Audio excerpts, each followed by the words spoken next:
8번 나는 성령님을 믿는가라고 하는 제목입니다.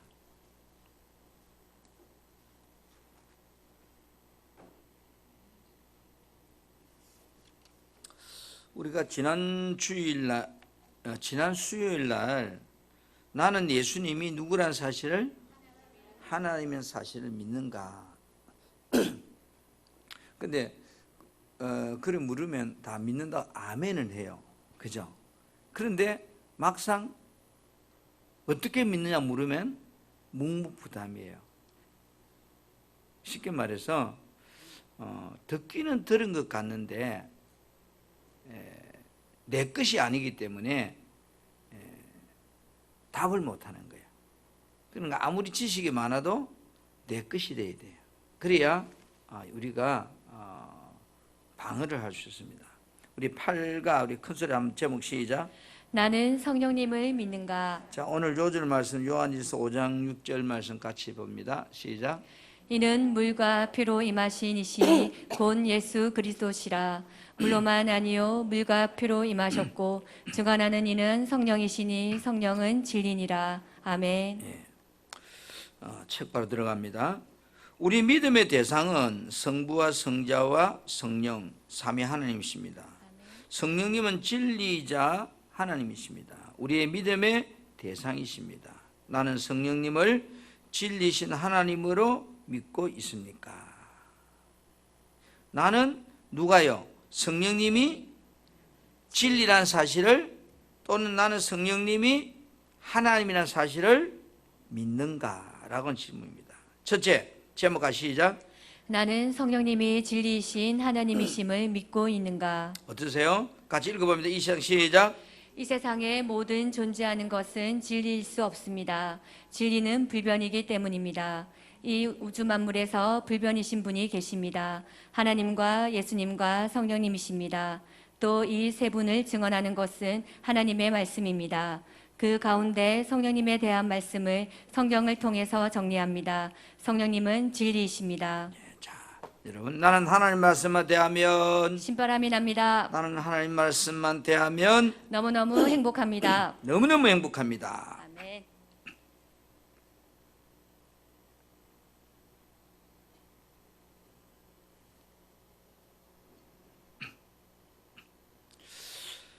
요한 1서 5장 6절 우리가 다시 한번 시작. 이는 물과 피로 임하신 이시니 곧 예수 그리스도시라. 물로만 아니요 물과 피로 임하셨고 증언하는 이는 성령이시니 성령은 진리니라. 시편 32편 5절 시작. 내가 나의 영을 주의 손에 부탁하나이다. 진리의 하나님 여호와여 나를 속량하셨나이다. 자, 요한복음 14장 6절. 예수께서 이르시되 내가 곧 길이요 진리요 생명이니 나로 말미암지 않고는 아버지께로 올 자가 없느니라. 요한복음 17장 17절. 그들을 진리로 거룩하게 하옵소서. 아버지의 말씀은 진리니이다. 여기에 우리가 쭉 지금 이제 4개의 성경 말씀을 보았는데 공통적인 것이 뭐냐면은, 그죠? 성령이 뭐다? 성령이 뭐다?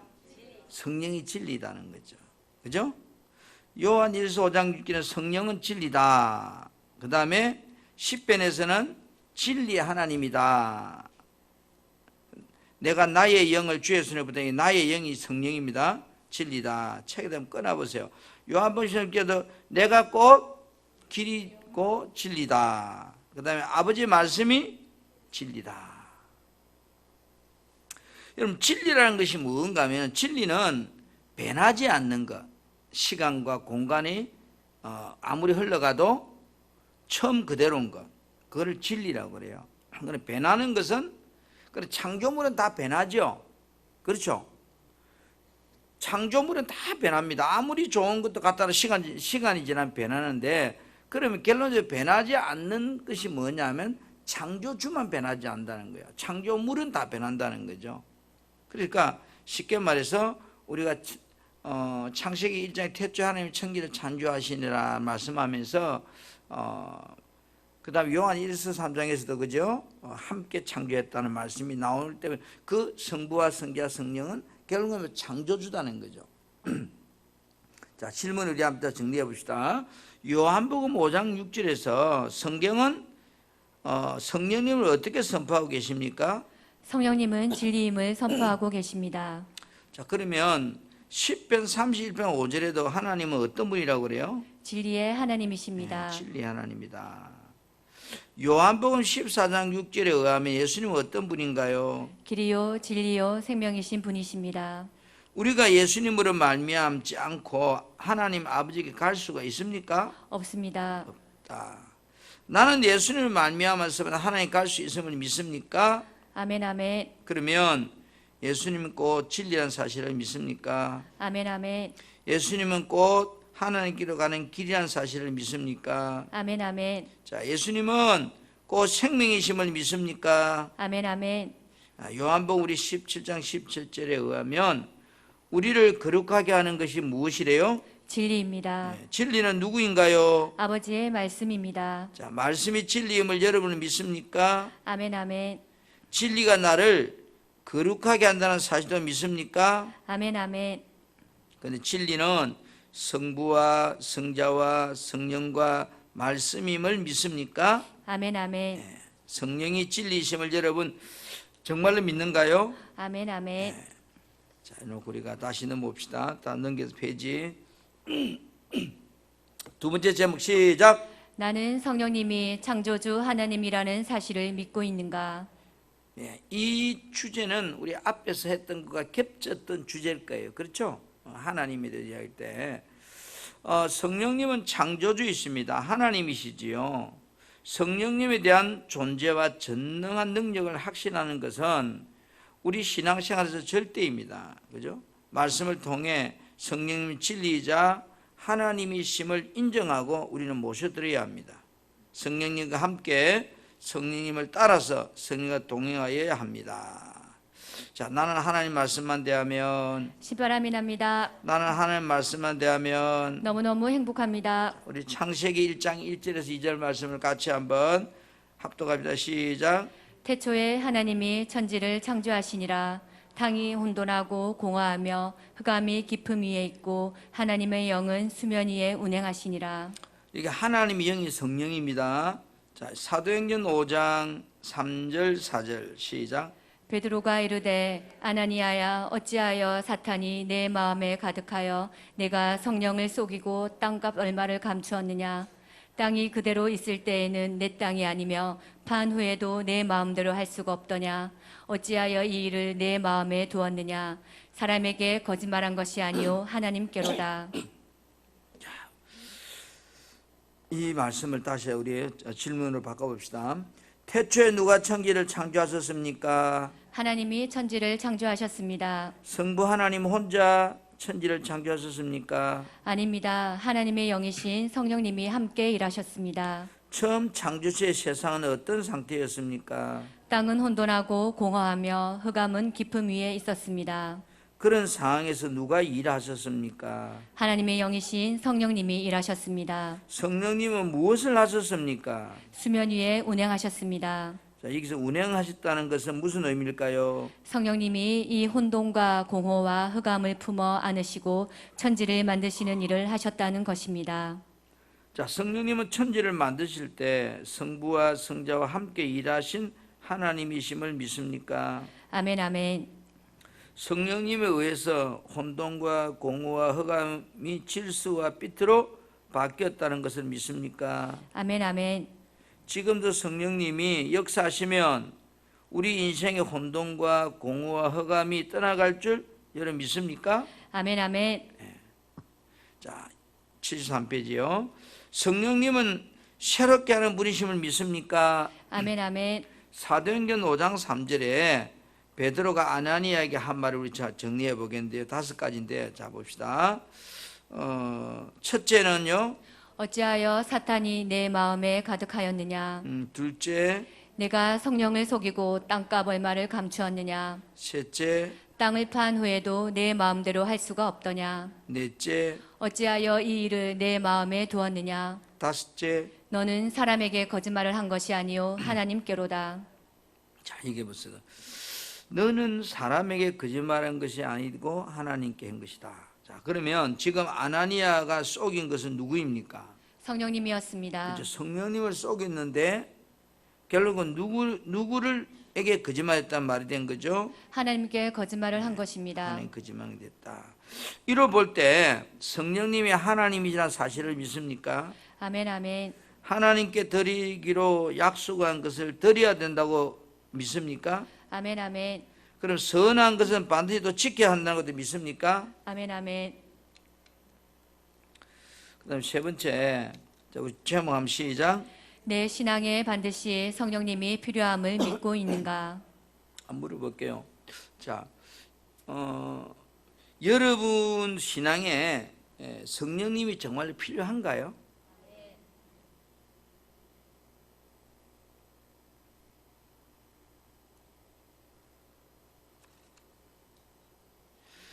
그러면 여러분 우리가 여러분 성령님은 그 누군가 말이에요. 성령님 누구신가 하는 거죠.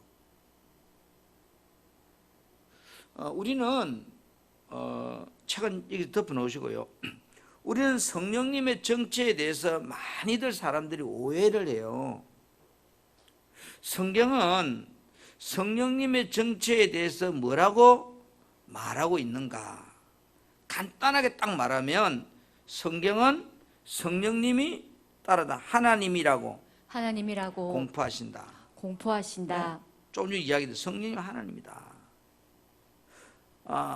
또한요, 성경은요, 성령님이 생각과 감정 그리고 의지를 지닌 존재라고. 그래서 신성한 인격체라고 성경은 말하고 있다는 거예요. 인격체. 그래서 우리가 누가 예를 들어 두 사람이 안 본다고 속닥속닥 누구 비밀을 이야기했다. 그러면 인격자가 아닌 존재는 알아들을 수가 없겠죠, 그죠? 뭐 내가 속닥속닥 이야기할 때 개미가 지나가다가 들었어요. 알아요, 몰라요? 몰라요. 그러나 사람이면 알죠. 그처럼 성령님은 분명히 영이 돼 보이진 않지만 인격체이기 때문에 우리가 속닥속닥 하는 것을 그분은 뭐요? 다 듣고 안다 이런 뜻이에요. 그래서 성령님이 하나님이라는 사실을 사도행전 5장 3절 좀 하면 베드로가 지금 보세요. 아나니아 어찌하여 사단이 내 마음에 가득하여 내가 성령을 속이고, 그러니까 거짓말했는데 성령을 속였다는 거예요. 성령을. 그죠? 그러면 4절엔 다시 뭐라고 그런가 하면 우리가 말씀드려 그죠? 성령을 속였는데 누구에게 거짓말했다고 그런가 하면 하나님께 거짓말했다. 조금 전에 우리 공부해서 다시 말하면 성령님을 속인 것은 누구를 속인 것이다? 하나님을 속인 것이다. 이 말은 성령님이 결국은 하나님이라는 뜻이잖아요. 그죠?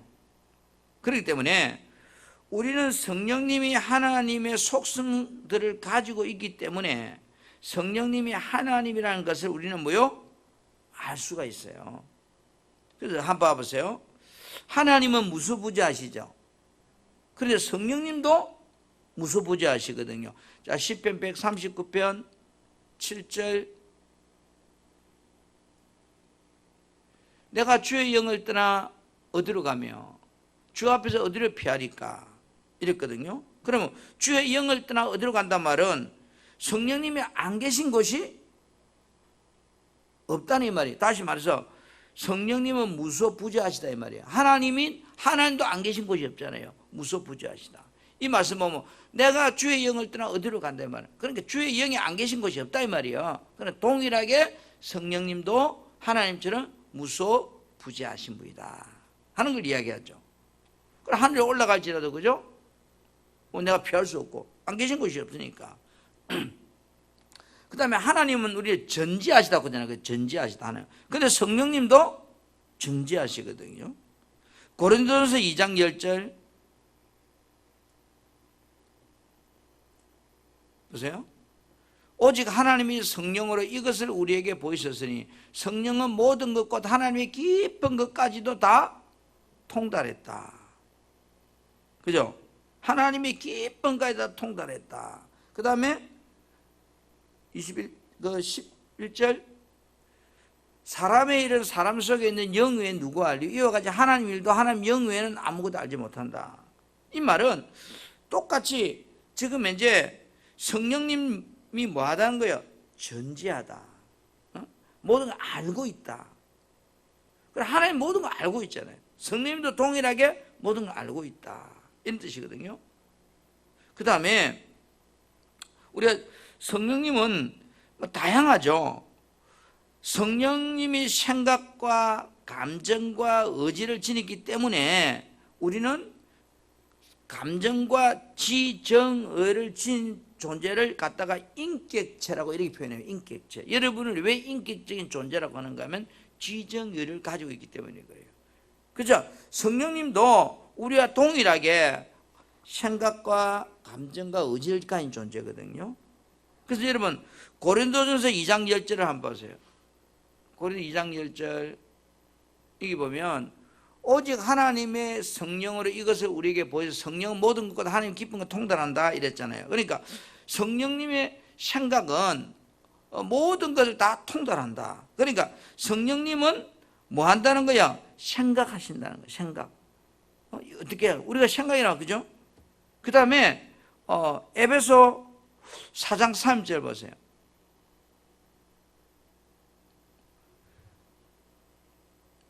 하나님의 성령을 근심하게 하지 말라. 그한 너희가 구원을 나가 인치심을 받았다 이랬거든요. 이 말은 그 하나님의 성령을 근심하게 하지 말라 말은 성령님도 뭐 한다는 거예요? 슬퍼하시는 분이라는 거예요. 근심하시는 분이라는 이 말이에요. 자, 로마서 8장 26절 여기 뭐 성령이 말할 수 없는 탄식으로 우리를 위해 친히 간구하신다. 따지면 성령님도 뭐요? 우리처럼 어떤 일이 탄식하셔. 탄식한다는 말은 탄식이 뭘까? 밑에 뭐라고 되어 있어? 탄식은 현대인 성경에 똑같은 탄식 되어 있는데 말할 수 없는 탄식이라 알기는 알겠는데 그지? 탄식이란 말은 그지? 그래서 성령님도 어떤 상황에서 탄식하신다. 그 다음에 고린도전서 12장 7절부터 11절까지 쭉 말씀을 보면 성령님도 하나님 뜻을 따라 이렇게 결정하셔. 무엇 어떤 일을. 그러니까 다시 말하면 성령님도 생각하고 어떤 감정을 가지고 어떤 의지를 가지고 결정하신다는 거예요. 그럼 결론적으로 이렇게 하나님과 똑같은 일을 하고 계신다는 거죠. 그러니까 결국 성령님이 누구란 거예요? 하나님이다 이 말이에요. 하나님이다. 그래서 여러분 우리는 성령이 누구신가 물으면 뭐라고 대답해야 돼요? 성령님은 하나님이시라고 대답해야 된다는 거예요. 무슨 말 이해가죠? 그러면 내 안에 성령이 와 있다 이 말하면 누가 와 있다는 거예요? 하나님 내 안에 와 계신다.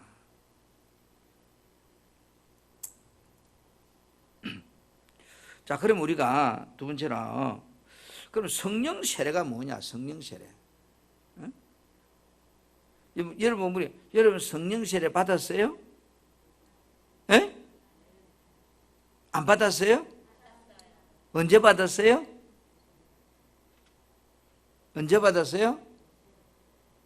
괜찮아요. 공부니까. 다시 보면 여러분 성령 세례 받았어요? 그럼 언제 받았어요? 따라합시다. 내가 예수 믿고 구원받는 그 순간에 성령 세례 받았다. 지금 내가 구원받는 그 순간에 나도 성령 세례 받았다는 거야. 언젠지 몰라. 내가 여러분이 분명히 구원받은 게 확신한다면 무엇도 확신해야 된다? 성령 세례 받은 것도 확신해야 된다. 성령 세례 받았으면 나는 방언을 못하니까 안 받았는가 봐. 방언 그런 거 상관없어요. 자, 여러분 성령 세례라는 것은 뭐냐면 구원받는 순간에 하나님의 영이 그죠? 성령이 그 믿는 사람과 그 구원자 되신 예수님과 그죠? 하나 되게 해주시는 것이 성령 세례예요. 하나 되게 해주는 거. 그러니까 내가 구원받는 순간에 하나님 영이 그죠? 그 믿는 자와 그 다음에 예수님과 뭐요? 연합시켜주는 거. 하나를 시켜주는 거. 이게 성령 세례란 말이야. 그래서 이 성령 세례란 말이 여러분 그 세례 요한이 마가복음 1장 8절에 예수님께서 그 요단강에 세례받는 장면이 나오잖아요. 한번 해보세요. 여기 성령의 세례를 베푼다. 내 뒤에 오실 분은. 그래서 여기서 이제 성령 세례란 말이 나와요. 첫 등장 안 한다고 성령 세례가. 그러니까 세례 요한이 예수님께 이제 세례를 베푸고 나서 그죠? 그 다음에 또 예수님께서 이제 하늘로 승천하시기 전에 또 똑같은 말을 하셔, 그죠? 하늘 올라가시기 전에 뭐라고 말씀하는가 하면 뭐라고 그래요? 성령으로 맨날이 못 돼서 뭐요? 너희들이 세례를 받을 것이라 그래 말해요. 자, 사도행전 1장 5절 보세요.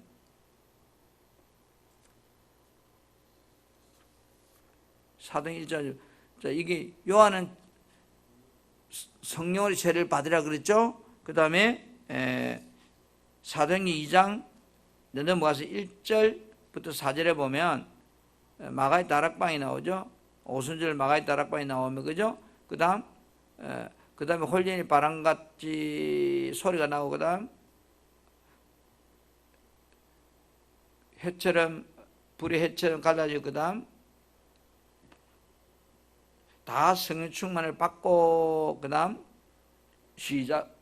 그때 경건한 유대인들이 천하 각국으로부터 와서 예루살렘에 머물러 있더니. 자, 그런데 이제 지금 말씀을 봤는데 이 오순절 날에 이제 이 사건이 일어나는 거예요. 사도행전 2장에 쭉 보면 그죠? 오순절 일어나는데 우리가 처음으로 성령께서 우리가 영구적으로 성도들 안에 내재하셨고 그 다음에 그로 말미암아 뭐가 시작되죠? 교회가 시작되잖아. 오순절 마가의 다락방에서 처음으로 성령이 어디 안에 내재하셨어요? 마가의 다락방 120문도 마음속에 그 안에 그죠? 들어오셨다 이 말이야. 들어오셨고 그 다음에 내재하심을 통해서 뭐가 시작돼요? 교회가 시작되는 거야. 우리가 교회라니까. 그러니까 교회는 누가 있어야 교회가 되는 거예요? 성령이 내 안에 계셔야 교회라고요. 예배당에 나온다고 교회가 아니고 중도 교회 올 수 있잖아요. 중이 교회에서 앉아있다고 그 사람 교회 아니라니까요. 내 안에 누가 들어오셔야 교회가 되는 거예요. 그러니까 마가의 다락방 잘 보세요. 마가의 다락방에서 120문도가 지금 이제 부르짖어 기도하니까 비둘기 같은 성령이 불 같은 성령이 그것이 임해요. 그죠? 임하니까 방언도 하고 막 하여튼 요란하게 난리가 나는데 공통적인 게 하나 뭐냐면 그것이 120문 한결같이 다 뭐 받았다? 성령 충만, 성령 세례를 받은 거예요. 그러고 나서 그 기점을 통해서 이제 예루살렘 교회가 세워지게 되고 복음이 전개되기 시작하는 거예요. 자, 그래서 우리가 고린도전서 12장 12절 13절을 한번 보세요. 시작.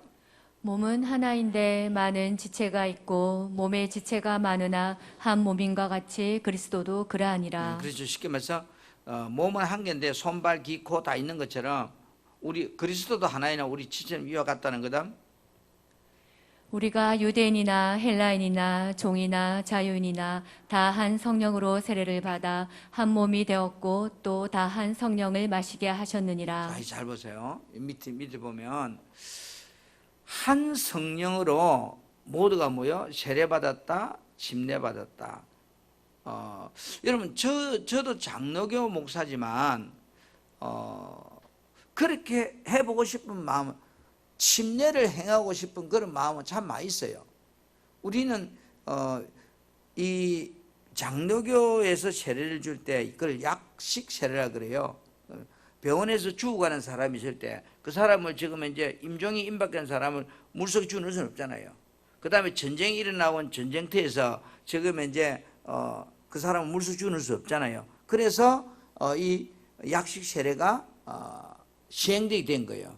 그러나 시간과 공간의 여유가 있는 사람은요, 저 침례를 받아보는 것도 굉장히 의미가 있어요.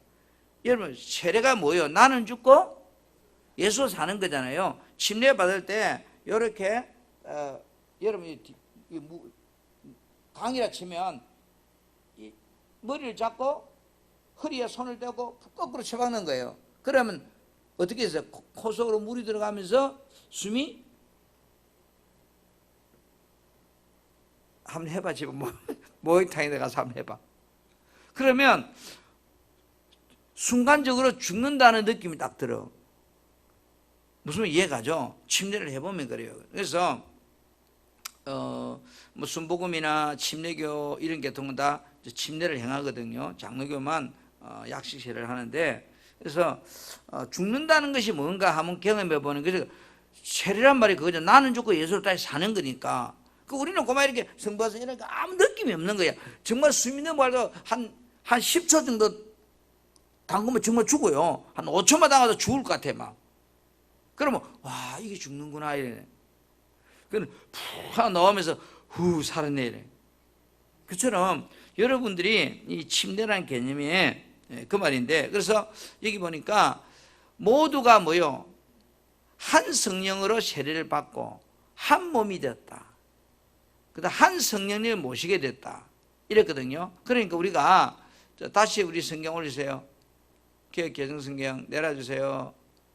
그래서 유대인이나 헬라인이나 종이나 자 다 한 성령의 세례를 받아서 한 몸이, 쉽게 말 세례 받았다는 말은 뭐요? 한 성령을 마셨다는 말과 동일한 말이에요. 세례 받았다.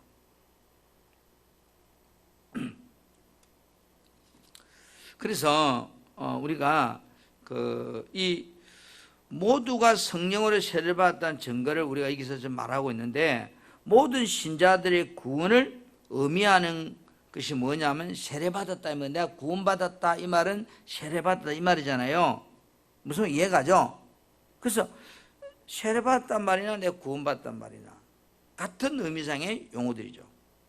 그래서 여러분들이 성령 세례가 뭐냐? 성령 세례는 내가 구원받았을 때 이미 내 속에 하나님의 영이 들어오는 것을 성령 세례라고 그래요. 하나님의 영이 내 안에 들어오는 거. 성령 세례가 뭐라고요? 하나님의 영이, 그러니까 하나님의 영이 누구 안에 들어가요? 하나님의 자녀들 속으로 들어오는 거죠. 그러니까 나는 지금 들어왔는지 안 들어왔는지 못 느껴. 그러나 분명히 내가 구원받았다고 확신하는 순간, 믿는 순간, 그래 구원이 뭐죠? 우리 로마서에 예수님 십자가에 죽으신 내죄 담는 죽으신 것과 죽은 지 4일 만에 죽은 자를 다시 살린 하나님의 그것을 믿을 때에 이 말이거든. 그것이 믿어질 때 이 말이에요. 그런 사건이 믿어질 때 내가 그걸 구원받다 그래요. 근데 이 구원받았다는 말은 그 순간에 뭐요? 하나님의 영이 내 안에 들어왔다 이 말이야. 그걸 갖다 우리는 뭐요? 성령 세례라 이렇게 표현한다 이 말이야. 그래서 성령 세례에 나타나는 현상들에 말하면 아까 몸은 하나의 여러 개 있는 것처럼 가장 그것을 우리가 쉽게 내가 하나님의 영이 내 안에 내재한다는 것을 쉽게 알 수 있는 것이다. 성경에 뭐 방언이다 막 이렇게 나와요. 그러나 그 방언한다고 내가 성령 세례 받은 거 아니에요. 그건 하나의 징표로서 쉽게 내가 느끼는 거지. 성령 세례가 뭐냐 물을 때 내가 구원받는 그 순간에 하나님 영이 구원받은 자 안으로 들어오는 것을 성령 세례라고 한다 이 말이에요. 이해가요? 그 다음에 그러면 여러분 우리는 언제 어떻게 성령을 받는가 하는 거죠. 여러분 우리 언제 성령 받죠? 내가 조금 전에 다시 이야기했잖아. 우리 언제 성령 받아요? 그렇죠.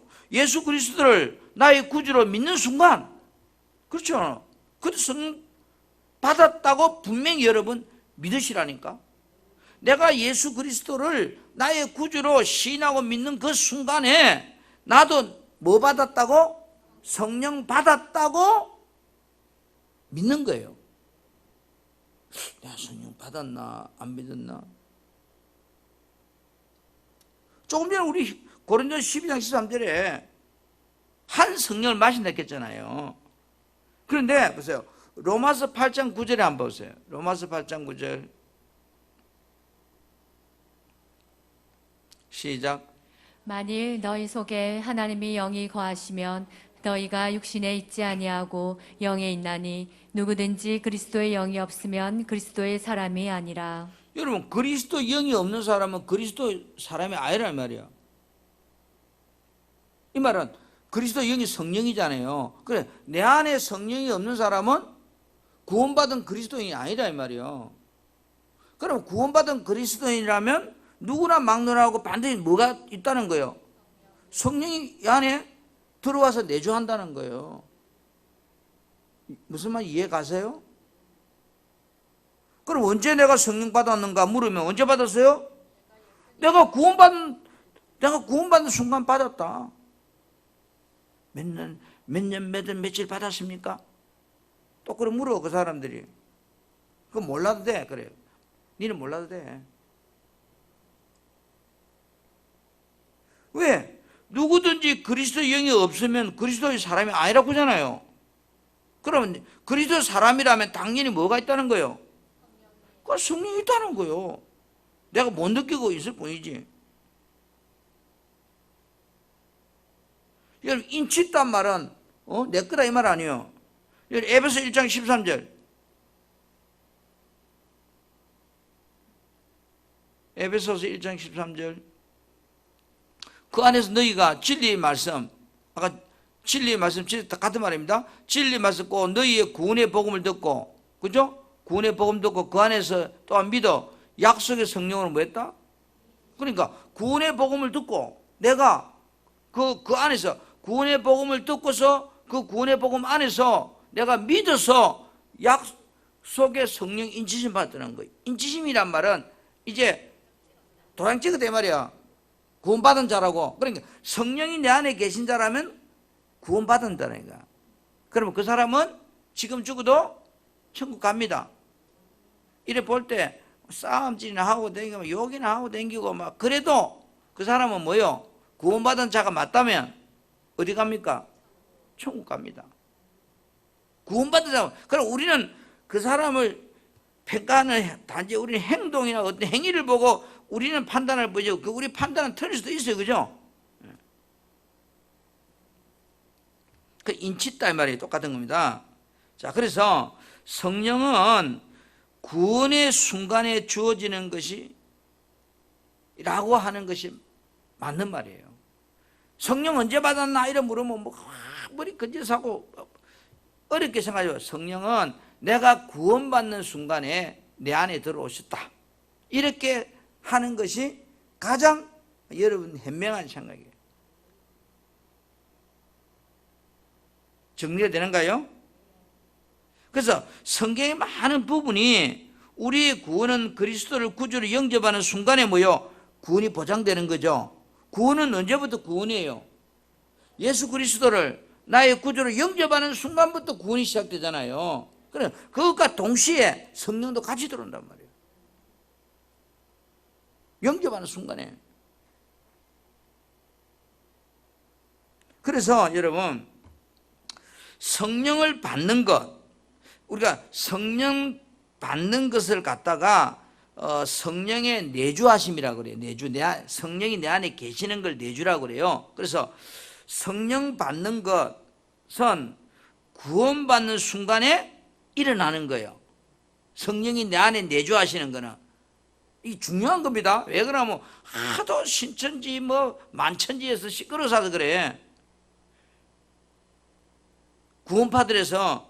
그래서 성령 받는 것을 갖다가 성령 내주하심이라고 하는데 성령이 내 안에 계신다 이런 뜻인데 이 말은 성령 받는 것은 내가 언제 받아요? 언제 받아요? 구원받는 순간에. 구원이 뭐예요? 예수 그리스도를 나의 구주로 영접하는 것이 구원이란 말이에요. 그런데 그러면 성령 받는 것하고 성령 충만하고는 다른 거예요. 완전히 다른 거예요. 성령 충만은 그리스도인의 삶 가운데 계속되는 가정이에요. 가정. 어제까지 계속 되다가 오늘 안 될 수도 있어요. 그렇잖아요. 자, 어제까지 전기불이 잘 들어왔는데 갑자기 전기 안 들어올 수 있어요. 왜 안 들어와요? 어제까지 잘 들어왔는데 고장났으니까. 내가 어제까지 계속 성령 충만했는데 자고 나니 성령 충만 안 할 수 있어요. 왜요? 쉽게 말해 전기불로 치면 고장났기 때문에. 사람의 고장은 뭐예요? 전기불은 고장이면 사람의 고장은 죄. 무슨 이해가죠? 자, 우리가 전기불이 고장나면 불이 안 들어와요. 그죠? 조금 전까지 들어와도 왜 안 들어온다고요? 고장났으니까. 그럼 내가 성령 충만했는데 성령 충만에 않는 이유는? 그래 물으면 죄 때문이라고 이야기해야 돼. 죄 때문에. 아니 내가 고장나서 이러면 안 된다니까. 죄로 말미암아 성령 충만이 소멸되어 버리는 거예요. 여러분들이 성령 충만하지 않으면 제일 먼저 할 일이 뭐예요? 죄 때문에 그렇구나. 죄 때문에 그렇다면 해결해야 되었구나. 그럼 딱 답이 나와버려. 이 가장 기본적 원리를 모르기 때문에 예수를 믿어도 늘 다른 쳇바퀴 동안 앉아 있는 거예요. 자, 우리는 성령 세례 역시 구원의 순간에 발생한다고 우리가 했잖아요. 그런데 자, 우리는 성령을 어떻게 받습니까? 성령을 어떻게 받습니까? 단순히 예수 그리스도를 구주로 영접함으로써 우리가 성령을 받는 거예요. 안 복잡해요.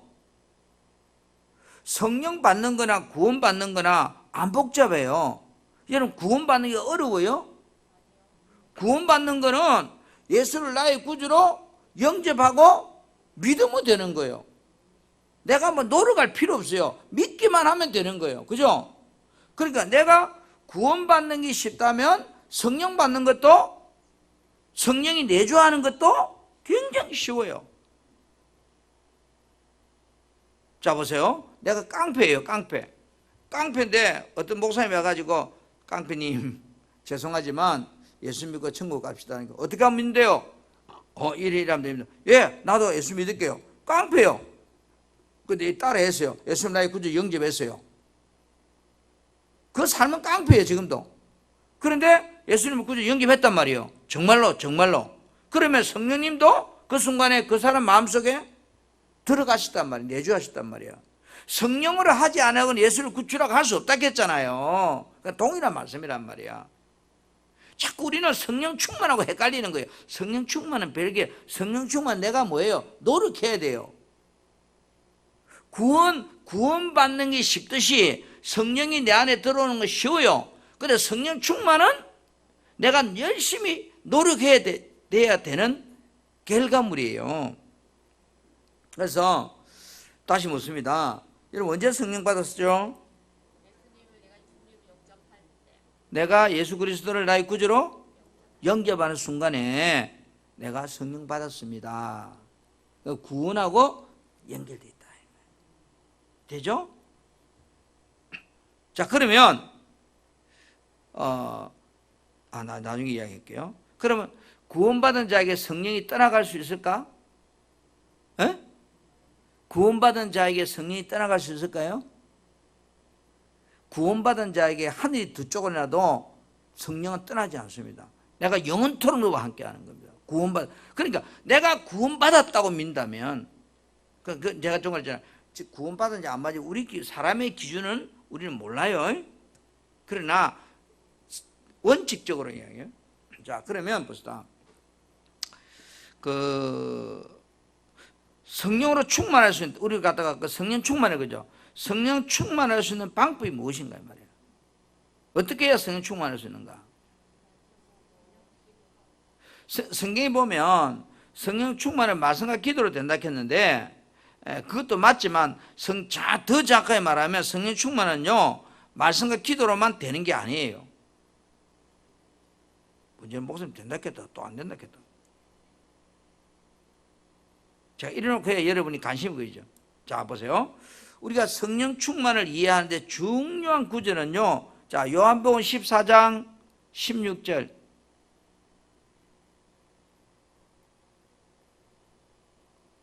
같이 시작. 내가 아버지께 구하겠으니 그가 또 다른 보혜사를 너희에게 주사 영원토록 너희와 함께 있게 하리니. 한 번 오신 분 갑니까, 안 갑니까? 절대 안 돼. 아니, 구원받은 자는 전제입니다. 정말로 이 사람이 구원받은 자가 맞다면 그 사람이 도둑질하고 깡패질하는 해도 성령님 안 떠난다니까. 영원토록 함께 있다니까요.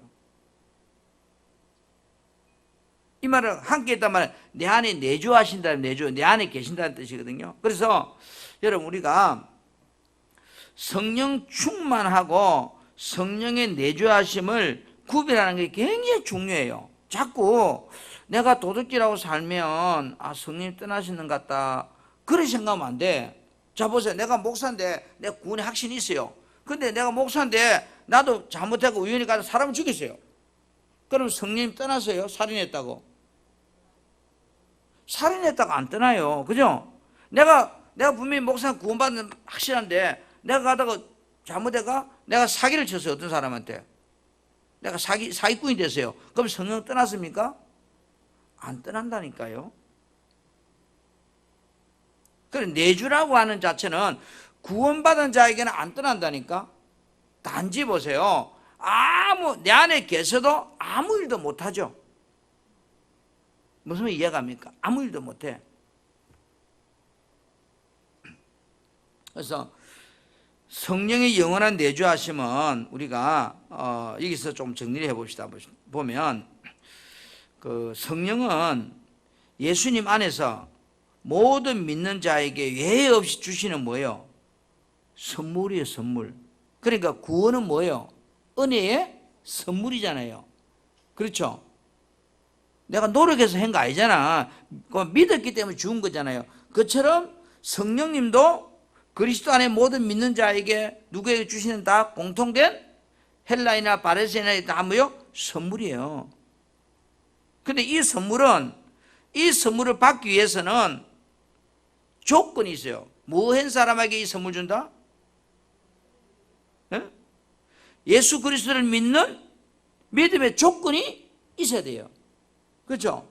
예수 그리스도를 나의 구주로 영접하는 이 조건이 있을 때에 주어지는 선물이란 말이야. 그러니까 구원과 성령 내주하심은 동일한 거다. 동일한 거다. 어쩌면 난 동시라고 봅니다. 한번 봐보세요. 요한복음 7장 37절. 요한복음 7장 37절. 맹절 끝날 큰날이 예수께서 이르시되 누구든지 목마르 내게로 와서 마시라. 목마르 오라는 거예요. 그 다음에 나를 믿는 자에는 성경 이름과 같이 그 배에서 뭐요? 생수의 강이 흘러나리라. 네, 똑같은 말입니다. 그 다음 이는 그를 믿는 자. 생수의 강이 뭐예요? 시작. 생수의 강이 뭔지 이는 시작. 이는 그를 믿는 자들이 받을 성령을 가리켜 말씀하신 것이라. 네. 자, 쉽게 말해서 생수의 강이란 말은 그를 믿는 자들이 받을 성령을 가리켜 생수의 강이라고 해요. 근데 다시 말하면 예수님께서 아직 영광을 받지 아니하심으로 성령이 아직 그들에게 계시지 아니했더라 이랬거든요. 나중에 이 부분 설명 좀 드릴게요. 그래서 성령은 예수를 믿는 자에게 주시는, 모든 사람이 주시는 선물인데 이 선물을 받으려고 하면 뭐가 필요하다고요? 예수 그리스도를 믿는 믿음이, 구원의 믿음이 있어야 된다는 거야. 그러니까 선물은 선물인데 아무한테 주는 선물 아니고 어떤 사람이 주는 선물이에요? 예수 그리스도를 나의 구세주로 영접하고 믿는 자에게 주는 선물이 성령이라니까요. 이해가 안 되는 것 같이 있어서 내가 자꾸 묻는 거예요. 안 되는겨? 넘어가도 될 것 같은겨? 둘째로 보세요. 성령은 성령은 구원받는 순간에 주어지거든요. 다시 볼게요. 자, 에베소 1장 13절. 에베소 1장 13절. 하나님이 1장 13절. 시작.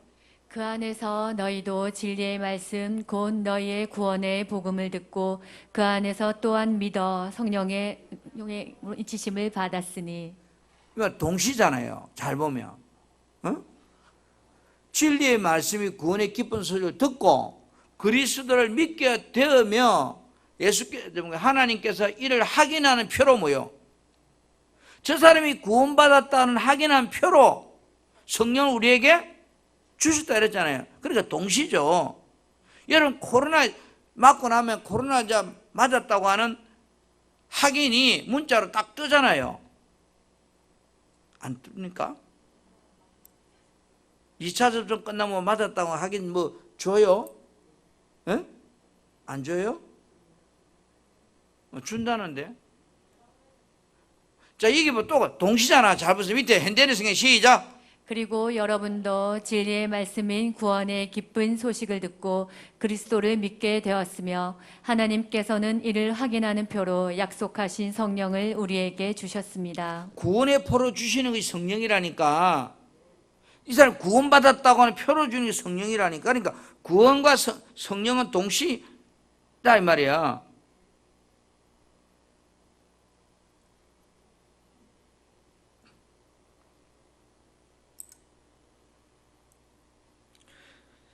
다시 말하면 성령은 믿는 자들 안에 영원히 내주하신다 그랬죠. 영원토록.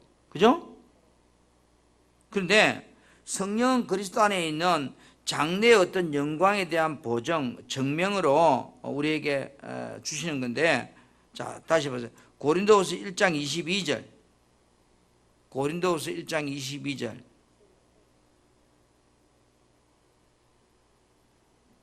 보세요. 그가 또한 우리에게 인치시고 보정으로 우리 마음에 뭐를 주셨어요? 묶어놓은 거예요, 한마디로. 그러니까 인치단 말은 도장 찍었단 말이고, 그 다음에 보정이란 말은 내가 보증 섰다는 이야기야. 그러니까 저 사람이 구원받았다고 하는 도장 찍어주고 보증하는 마음으로 지금 이제 뭐요? 성령을 우리 주시다고요. 그럼 여러분이 구원받았다 하면 여러분 성령 내 안에 내주하신다 안 하신다? 제가 내주 이야기하는 거예요. 성령이 내주어도 깡패같이 살 수 있다니까. 자, 그런데 이 성령 충만은 이제 보세요. 에베소 5장 18절 보세요. 에베소 5장 18절. 시작. 술 취하지 말라. 이는 방탕한 것이니 오직 성령으로 충만함을 받으라. 여기서 성령으로 뭐요? 다른 말로 하면 성령 충만 받아라 이러잖아요. 그죠? 이 성령 충만 받는 거하고 성령 내주하심하고 전혀 다른 거예요. 성령 내주하시면 내가 구원받는 순간에 성령이 내 안에 들어오시는 걸 내주라고 한다니까. 여러분 안에는 성령도 내주하시지만 마귀 씨도 내주하고 있다니까. 들어와가 딱 자리 잡고 앉아서 여차하면 티 나온다고.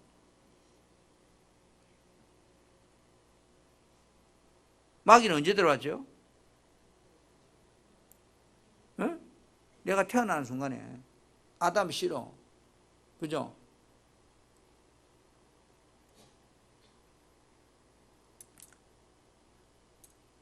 자, 그래서 이제 성령 충만히 이야기할게요. 내주는 이해 무슨 이해 갔죠? 충분하게. 네. 그래서 성령께서 우리를 전적으로 성령 충만한 말을 이야기하면 설명합니다.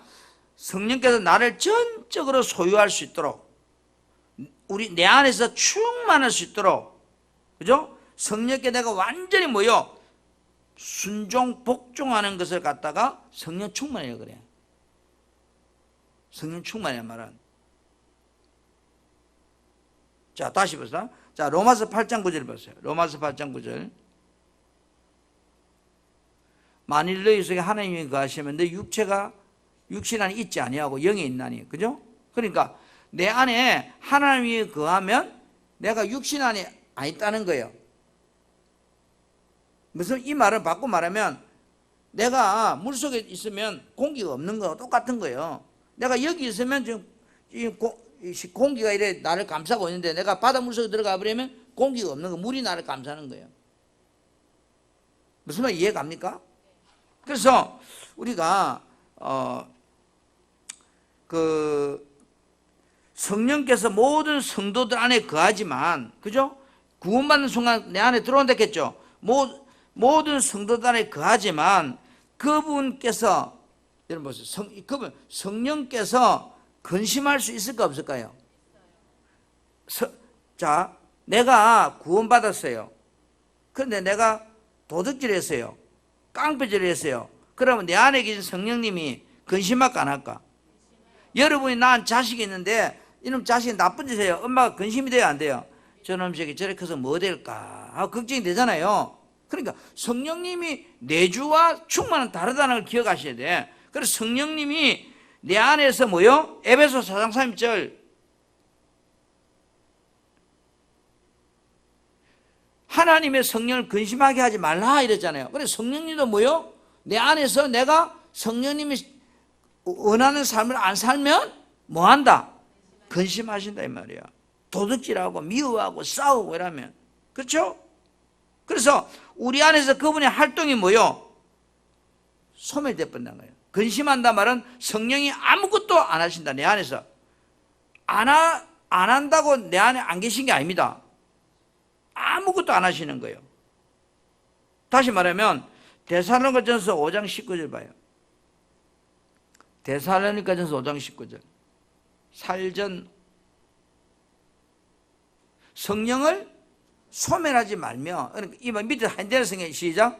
성령님의 활동을 제한하지 말며. 그러니까 내가 어떤 일을 할 때 성령의 활동을 제한해버리면 그분이 안 한다 이 말이야. 자, 성령님의 활동을 제한하지 말라 이 말은 성령님 내 안에 내주하면 당연히 움직이고 뭘 하려고 그러는데 내가 성령의 활동을 못하도록 제한해버리면, 성령 손발을 묶어버리면 그분은 할 수가 없는 거예요. 이 성령 충만과 관련된 거예요. 그러면 여러분이 행복하려고 하면 여러분 안에 성령님의 활동을 제한해야 돼요? 제한하지 말아야 돼요? 그럼 제한하지 않는단 말을 다른 말로 갖다 그게 뭐라 그러고? 그게 무엇이라고? 그게 무슨 말이라고요? 그게 성령 충만이다 이 말이야. 성령님의 활동을 제한하지 않는 것이 성령 충만이다 이 말이야. 성령님의 활동을 제한하는 것이 성령 충만하지 않는 것이다 이 말이야. 이해 가시는겨?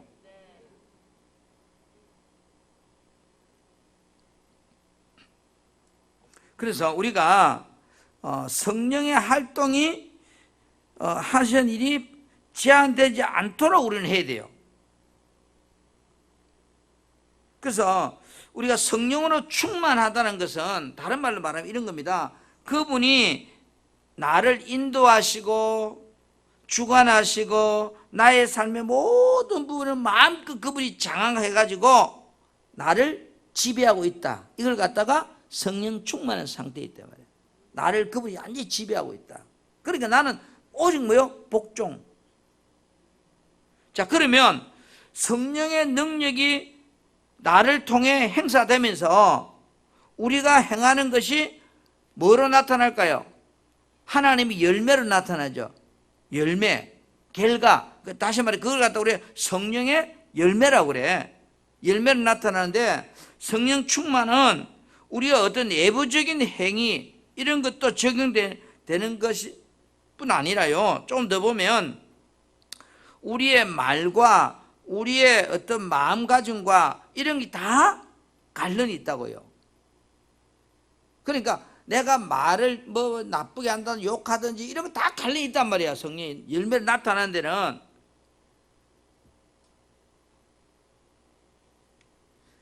우리가 갈라디아서 5장 22절부터 23절에 보면 성령 9가지 열매가 나오잖아요. 그죠? 나오는데 우리가 그리스도인의 생명 안에서 성령님의 현존으로 인한 그 성령님의 일하심으로 인한 나타나는 모습들을 갖다가 열매라고 나간다. 열매.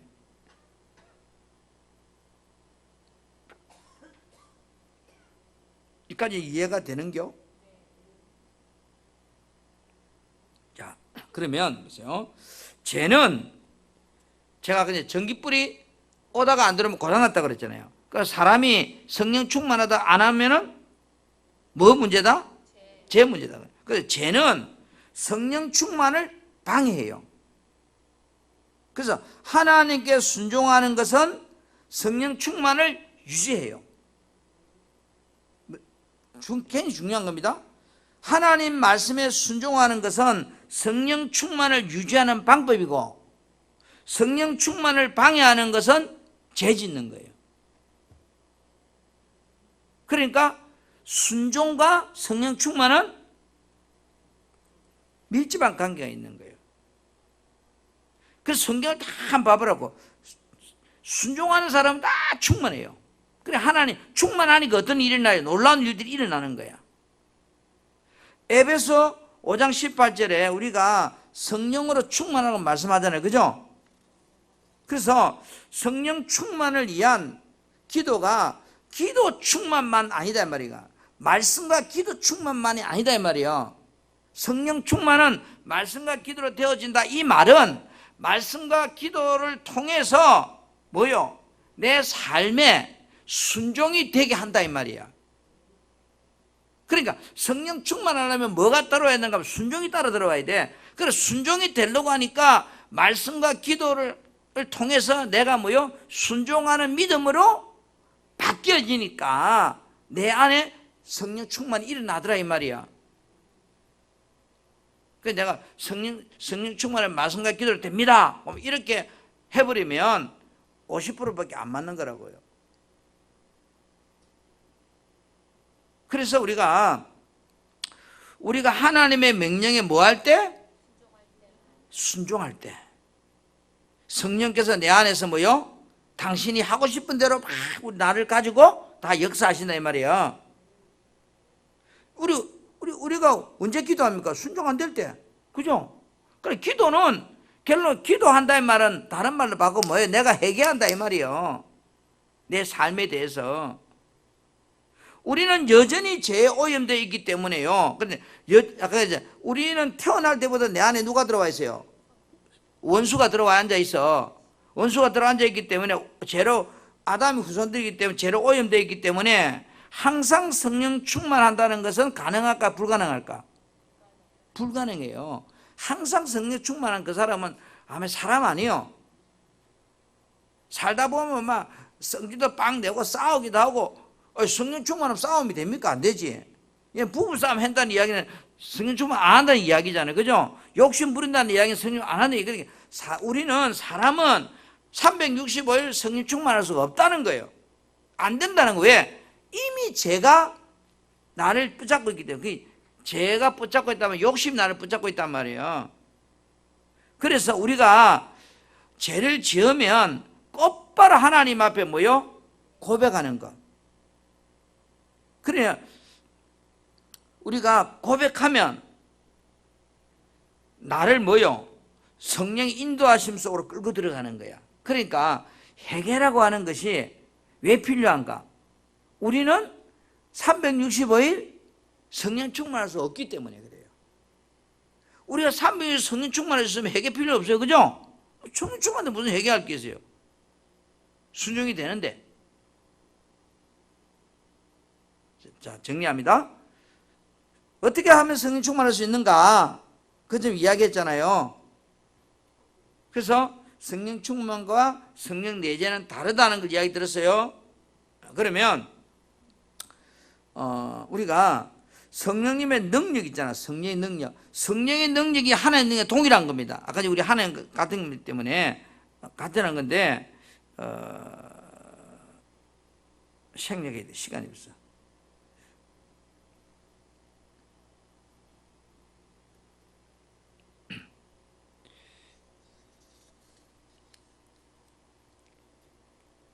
그 다음에 우리 성경에 보면 성령님에 대한 이름이 많이 나오죠. 뭐 보혜사, 위로자, 선고자, 그 다음에 상담자, 변호자, 많이 이름이 많이 나옵니다. 그 다음에 보증서준다, 안내자, 믿는 자에 거하시는 분, 중보자, 계시자. 하여튼 성령에 대한 이름들이 다양하게 여러분 보면 뭐 가르쳐 주시는 분, 정언하는 자, 생명의 영, 뭐 이런 나오는데 그거 다 성령님 이야기하는 겁니다. 하나님의 영 다 마찬가지입니다.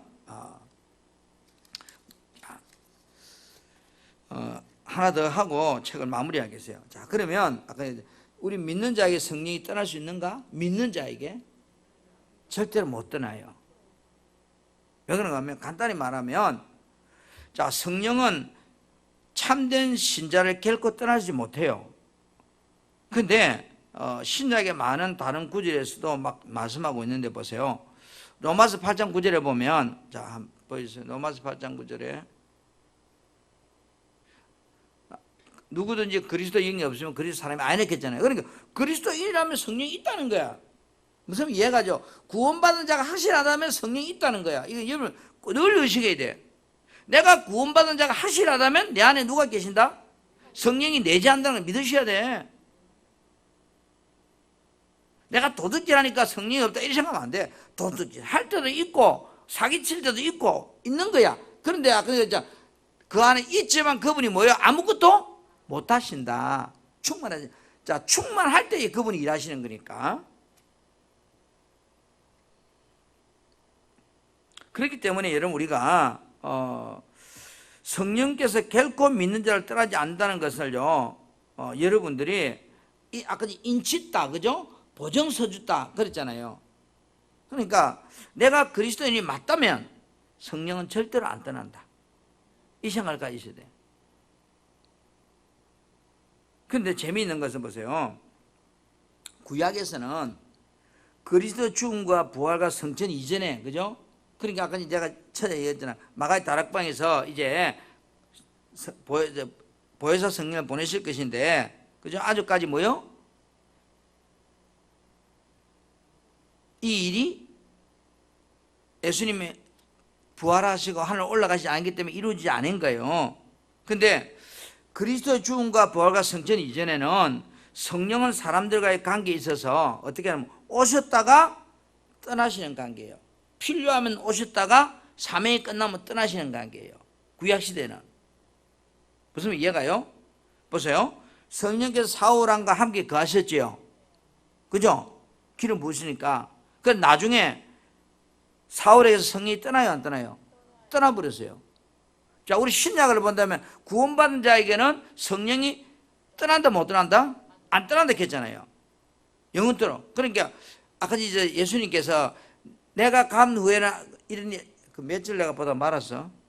사도행전 2장 4절인가 3절 5절인가 헷갈리나.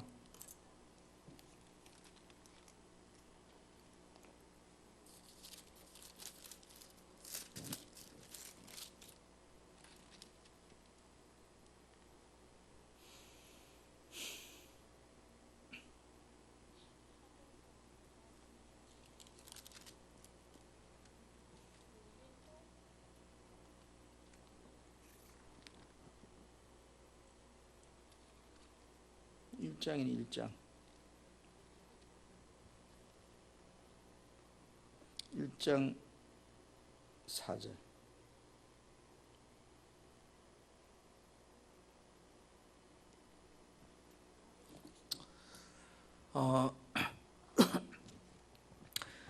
구약시대는 분명히 사울왕이 성령이 임했잖아요. 그래서 사울왕이 타락하고 이러니 성령이 떠나셨죠. 그렇죠. 그 떠난 성령이 사울에게 떠났지만 또 누구에게로 가요? 다윗에게로 들어가잖아요. 그렇죠. 그래서 다윗 쪽에서 계속 우리가 사무엘상 16장 13절 14절에 보면 사울에 떠난 성이 다시 다윗에게 들어간다고요. 그러다 보세요. 다윗이 바세바와 간음한 이후에 성령이 그에게서 떠나실까 두루했다 그랬잖아요. 시편 51편 11절 봐요. 시편 51편 11절 나를 주 앞에 쫓아내지 마시고 주의 성령을 내게서 거두지 마소서. 그죠? 그럼 구약에서는 내가 하나님의 명령대로 순종 안 하면 왔다가 떠난다는 것을 다윗이 안단 말이야. 그러니까 다윗이 바세바를 범한 사건이 있은 후에 내 안에 계신 성령이 떠나가지 말게 해주라고 두려워했다는 거야. 성령이 떠날까 봐 다윗이. 그래서 성령님 보세요. 이 성막을 만들 때 부사살에게 충만하게 임했어서 성막의 모든 필요한 것을 다 뭐요? 성령이 위해서 만들게 되죠. 재주를 주어서. 그렇잖아요. 그런데 예수님께서 이제 그 사도행전 2장에 이제 하늘로 올라가신 후에, 그죠? 올라가신 후에는 확 이것이 바뀌어 버렸어요. 그래서 오순절 날을 기점으로 해서 성령께서는 믿는 자들에게 뭐요? 어떻게 한다고요? 따라서 영구히 계신다. 이 말은 구원받은 자에게 떠나지 않고 영원토록 계신다. 그래서 성령의 영원한 내주는 항상 우리와 함께하고 우리를 버리지 않겠다고 성령이 뭐요? 그렇게 말씀하셨잖아요. 그러니까 구약 시대에는 성령이 필요한 사람에게 왔다가 또 필요한 사람에게로 옮겨갔단 말이야. 그런데 신약 시대는 예수님이 하늘 올라가신 후에는 우리에게 구원받은 자에게 성령이 한번 들어오시면 구원받은 자에게서는 안 떠난다. 영원토록 내주에 계신다. 이게 다른 거예요. 이해가요? 그래서 성령은 결코 믿는 자를 떠나지 않고 우리 죄가 성령을 소멸케 하는 거예요. 자 보세요. 데살로니가전서 5장 19절. 그 성령을 소멸하지 말려면 죄가 내 안에 계신 성령의 활동을 뭐요? 제한해 버리는 거예요. 그럼 뭐 아무것도 못하는 거예요. 그럼 없는 거나 똑같이, 그죠? 아무것도 못하는 성령님은 있으나 마나 하잖아요. 그러니까 아무것도 못하기 때문에 예수 믿어도 내 삶의 능력이 나타날 수가 없는 거예요. 성령이 근심하게 되면 아무것도 안 되는 거예요. 그래서 우리가 요한 1서 1장 9절 시작. 만일 우리가 우리 죄를 자백하면 그는 미쁘시고 의로우사 우리 죄를 사하시며 우리를 모든 불의에서 깨끗하게 하실 것이요. 우리가 우리 죄를 자백하면 다른 말로 회개죠, 그죠? 내가 하나님 앞에 회개하면, 그죠? 나의 모든 죄를 사하시고 모든 불의 깨끗하게 한다 말은 내 안에 계신 성령께서 다시 역사하신다 이 말이야. 그래서 회개라고 하는 것이 얼마나 중요한가? 얼마나 중요한가? 성령 충만의 비결은요,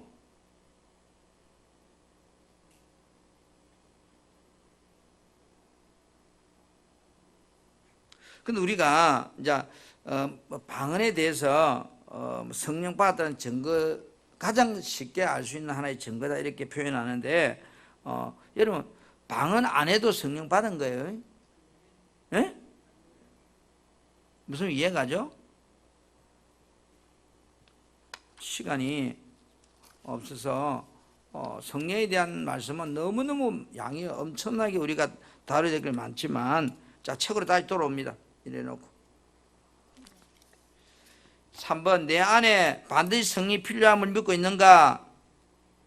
성령님은 진리입니다. 그죠? 동시에 천지를 만드신 창조 하나님이시죠? 진리자 창조이신 성령님은 오늘 내 신앙과 삶에서 어떤 분이십니까? 성령님 내 신앙에 반드시 필요한 분을 여러분 믿습니까? 네. 자, 로마서 8장 15, 16 시작. 너희는 다시 무서워하는 종의 영을 받지 아니하고 양자의 영을 받았으므로 우리가 아빠 아버지라고 부르짖느니라.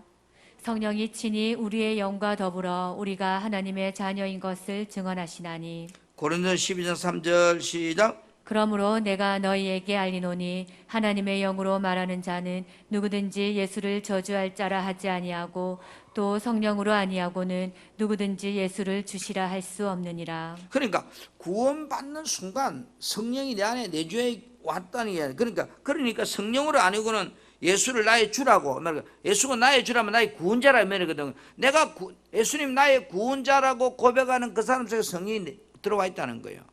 동일한 거 이게 말이 거꾸로 해나 옳게 하나 똑같은 의미예요 이게.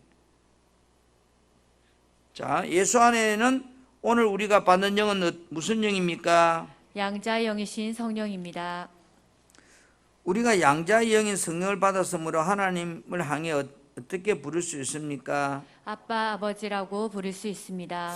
이 번역은 사실은요 우리는 이렇게 부르는데 이거 아빠 아버지라고 부르기는 이 번역이 이렇게 하면 잘 안 맞아요. 우리 그러니까 이 영어 성경은 되는데 원어 성경은 보면 아주 친밀한 관계 이런 의미로 되어 있는데 우리말 아주 친밀한 관계라면 아빠란 말이 친밀한 관계 이렇게 표현되어 있거든요. 그까지는 뭐 좀 그런 게 있지만 하여튼 뭐 그래요. 자, 지금 나는 양자이신 성령을 받았습니까? 아멘, 아멘. 양자의 성령이심을 믿습니까? 아멘, 아멘. 성령님 우리 영과 더불어 무엇을 증언하십니까? 우리가 하나님의 자녀인 것을 증언하십니다. 내가 하나님의 자녀된 것을 증언하신 분이 성령이심을 믿습니까? 아멘, 아멘. 지금 성령님 안에 있음을 확신하십니까? 아멘, 아멘. 그러면 내가 성령 안에 있단 말이야 내가 구원받았다는 걸 확신하는 거예요. 그렇다면 하나님을 향해 아빠 아버지라고 큰 소리로 부르질 수 있습니까? 네, 아멘. 자, 그럼 한번 불러보자. 시작. 아빠, 아버지. 자, 한 번 더 시작. 아빠, 아버지. 다시 한번 시작. 아빠, 아버지. 자, 행복감과 감사함과 기쁨을 담아 다시 한번 시작. 아빠, 아버지. 근데 우리는 지금 이제 며느리가 부르는 것 같아. 딸이 부르는 거 아니고 말 의미를 이해가 가는 거 모르겠네. 며느리가 시아버지한테 표현하는 부르는 느낌 같아. 딸이 자기 아버지가 부르는 느낌하고 달라.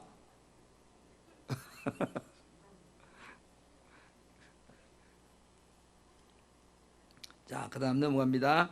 고린도서 12장 3절에 의하면 하나님의 영으로 말하는 자는 어떤 자입니까? 예수님을 저주할 자라 하지 아니하는 자입니다. 우리가 예수님을 주라고 부르기 위해서는 반드시 누구의 도움이 필요합니까? 성령님의 도움이 필요합니다. 성령의 도움이 아니고 예수를 주라고 말할 수 있습니까? 주로 할 수. 주라 할 수 있으면 믿습니까? 아멘, 아멘. 하나님을 향해 아바 아버지라 부르짖게 하는 분이 성령이심을 확신하십니까? 아멘, 아멘. 예수님을 향해 주님이라고 부르게 하시는 분이 성령이심을 확신하십니까? 아멘, 아멘. 예수님을 주로 부르고 하나님을 아버지로 부르고 있는 자가 구원받은 자임을 믿습니까? 아멘, 아멘. 그렇다면 우리 구원에 성령이 절대적으로 필요한 분이심을 믿습니까? 아멘, 아멘. 자, 우리가 오늘 저녁에 성령에 대한 가장 기초적인 원초적인 것을 좀 다루었어요. 그래서 여러분들이 누가 물어도 여러분이 구원받았다는 확신이 분명하다면 지금 여러분 안에 누가 계셔요? 성령님. 언제 성령님이 내 안에 들어오셨어요? 내가 예수님을 구주로 영접할 때. 도저까지 들어왔어요? 아니요. 내가 예수를 구주로 주인으로 인정하고 영접했기 때문에 들어온 거예요. 그분은 절대로 도적같이 안 들어옵니다.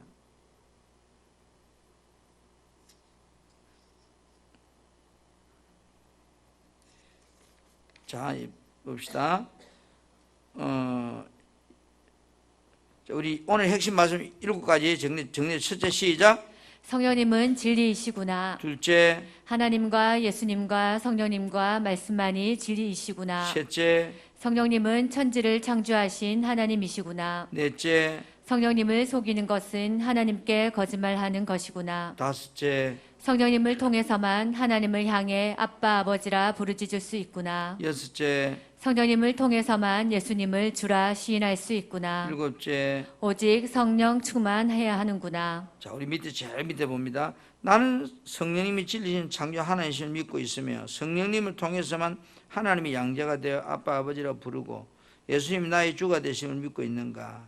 그렇다면 나는 성령님을 어떻게 대하여 왔으며 앞으로 어떻게 관계를 누려야 할지 회개의 고백, 감사의 결단을 나누셔야 되는데, 성령 충만하려고 하면, 자, 성령 충만하면 나타나는 현상이 순종입니다. 그 다음에 성령이 충만하지 않는 이유는 뭐 때문이다? 죄 때문이다. 그러면 우리가 성령 충만하기 위해서는 하나님의 말씀을 듣고 기도함으로 성령 충만하게 된다. 이 말은 하나님의 말씀을 듣고 내가 회개함을 통해서 다시 뭐요? 내가 하나님 안으로 성령 충만해진 삶을 내가 다시 그 말씀 앞에 순종하는 삶을 살 수 있게 된다는 거죠. 그래서 우리가 왜 말씀과 기도가 중요하냐면 하나님의 말씀을 내가 들어야 돼요. 그리고 그 들은 말씀을 내가 깨달고 내가 뭔가 잘못된 것을 하나님 앞에서 회개함을 통해서 다시 내 안에 계신 내재하신 그 성령께서 내 안에서 일할 수 있도록 해 주셔야 돼요. 그러니까 여러분들이 행복하려고 하면 누가 안에서 일해야 돼요? 내 안에 계신 성령님이 마음껏 역사하셔야 돼요. 계시지만 아무것도 못하는 성령님은 우리말로 있으나 마나한 성령님이에요. 그렇다고 없는 건 아니에요. 그러나 있으나 마나한 성령이 되면 나만 불행한 거예요. 내 안에 들어오는 성령님은 뭐하러 들어왔어요? 내 안을 통해서 일하려고 들어오셨어요. 역사하려고 들어오셨어요. 하나님 능력을 행하려고 들어오셨어요. 그분은 하나님이시니까. 그러니까 내 인생을 통해서 그분이 마음껏 역사할 수 있도록, 일할 수 있도록 내가 뭐 해야 돼요? 우리가 그분을 팍팍 밀어줘야 돼요. 팍팍 밀어주는 게 뭐다? 우리가 팍팍 밀어주는 게 뭐예요? 그게 성령 충만이에요. 그러면 여러분이 행복해지는 겁니다.